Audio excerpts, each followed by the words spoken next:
What's going on, guys? It's your boy Jay here with Galactic Grizzly, coming at you with the revival of the What Happened To series. In case you're a long-time subscriber of the channel for some odd reason, you probably know that I already have a couple of these videos up, which was Frankie Muniz and Keira Knightley. Did those a couple years ago. Got a little bit of traction at the time, but over the couple years that I haven't been doing them, they kind of picked up a bit, so I decided why not actually make this into a legit series and make an entire season of episodes out of these videos. So that's exactly what we're gonna do. In episode 1 is Orlando Bloom, commonly known as Legolas in Lord of the Rings or Will Turner in Pirates of the Caribbean.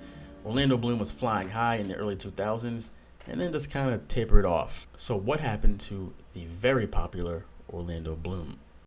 Orlando Bloom was born in 1977 in Canterbury, Kent. There was a bit of a mix-up about who his biological father was, but I won't get into all of that. He was found to have dyslexia at an early age, and apparently people.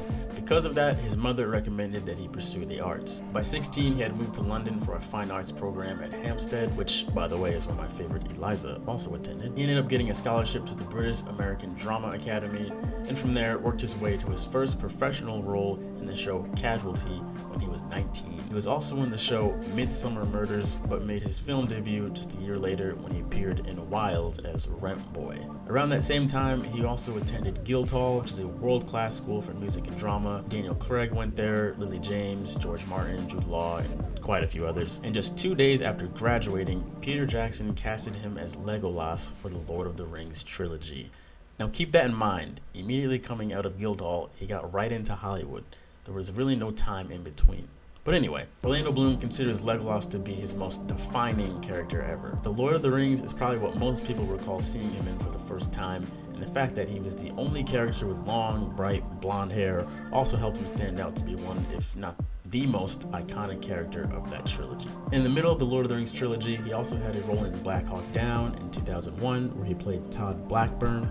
Yep. All the while, The Lord of the Rings was flying high, critically acclaimed, nominated for 13 Academy Awards and winning the Oscar for Best Picture in 2004, and grossing hundreds of millions of dollars in the box office. The trilogy wrapped in 2003 with Return of the King, and that was the same year Orlando Bloom made his Will Turner debut in Pirates of the Caribbean: Curse of the Black Pearl. Pirates of the Caribbean was a huge summer blockbuster that quickly turned into a trilogy, and I'm sure you don't need me to go on and on about how successful the series was, so I won't. I think it's safe to say Pirates of the Caribbean was Orlando Bloom's biggest role and what he became most known for. Then in 2004, he played Paris and Troy alongside Brad Pitt, which is another movie that did very well in the box office. And in 2005, he had 2 of his first lead roles. One in Kingdom of Heaven, which the critics did not care for, more on that later, and the other in Elizabethtown, where he starred alongside Kirsten Dunst. At one point in time, Orlando Bloom had played in 4 of the top 15 highest grossing films of all time. After Pirates of the Caribbean at World's End released in May of 2007, Orlando Bloom took a break from film to act on stage. Apparently, it's something that he felt as if he didn't get the chance to do, which makes sense. He did get casted for Lord of the Rings as soon as he got out of Guildhall. He acted in a few plays, and that's when the movie roles began to really slow down. Now, I don't think him wanting to go into the theater was the cause of the slowdown, but I do think it plays a small part. Bigger parts seem to come from this belief that he only plays the role of a wooden character, which is an actor that can only be used for the same type of roles over and over again, which there is some truth to that.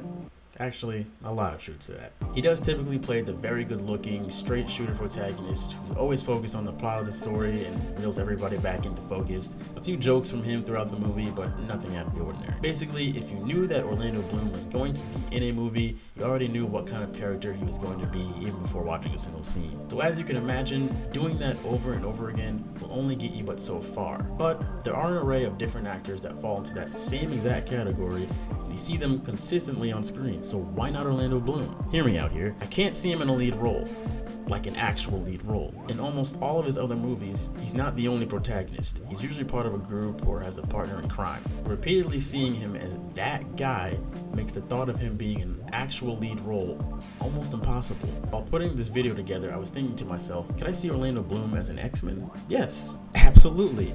That seems right up his alley. He'd fit right in as an X-Men. Hell, a year ago, he said he would actually like to be Marvel's Captain Britain. But could I see him as an Avenger? Yeah, well, no, because that would require him to have his own solo movie with an origin story where he would be the lead role. I just don't see that happening. The only time we really got to see him as a lead was in Kingdom of Heaven, and as I mentioned earlier, critics definitely did not like it, especially Bloom's performance. At one point, he did admit that he missed when he was in his 20s and was getting casted for big roles left and right, and didn't know why he wasn't getting calls. Clearly, it wasn't as if the calls were coming in and he was just so focused on theater that he was turning down roles. No, he clearly wanted that to continue. Obviously, Orlando Bloom became too big to fit into another side protagonist role, but after Kingdom of Heaven, no one ever gave him another real chance to fit into a lead role. So what's he doing now? Well, besides getting engaged to Katy Perry earlier this year, Orlando Bloom has been a UNICEF Goodwill ambassador since 2009, which is someone that supports UNICEF's work globally and is appointed by UNICEF headquarters in New York. He spends a lot of time traveling to countries where children have been affected by natural disasters, conflicts, to help raise awareness. So no, man is not just sitting on his couch waiting for the phone to ring. He's still doing something with his life, so God bless him. If you want to see more of what happened to, be sure to subscribe to the channel, because next week I take a look at Shia LaBeouf, and I know you don't want to miss out on that. He was also in the show Midsummer Murders, but he made his film debut just a few years later. That's not right. Immediately coming out of Guildhall. Just tap the mic. That's The Lord of the Rings is probably what most